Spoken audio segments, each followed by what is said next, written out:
উত্তরাঞ্চলের সীমান্ত জেলা কুড়িগ্রামে বিপুল পরিমাণ ভারতীয় কাপড় জব্দ করেছে বর্ডার গার্ড বাংলাদেশ বা বিজিবি। শনিবার সকালে জেলার সদর উপজেলার যাত্রাপুর ইউনিয়নের মাঝিপাড়া ঘাট এলাকায় গোপন সংবাদের ভিত্তিতে অভিযান চালায় বিজিবি সদস্যরা। এ সময় সীমান্ত পথে পাচারের উদ্দেশ্যে রাখা বিপুল পরিমাণ কাপড় উদ্ধার করা হয়। বিজিবি সূত্র জানায়, জব্দ করা কাপড়ের মধ্যে রয়েছে প্রায় 1000 পিস ভারতীয় প্যান্ট পিস, যার আনুমানিক বাজার মূল্য প্রায় 15 লাখ টাকা।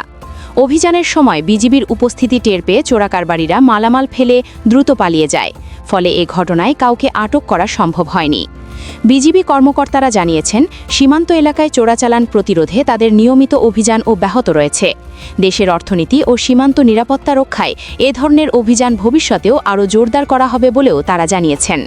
স্থানীয়দের মতে, দীর্ঘদিন ধরেই এই সীমান্ত পথে অবৈধভাবে ভারতীয় পণ্য পাচারের চেষ্টা করে চোরাকারবারিরা।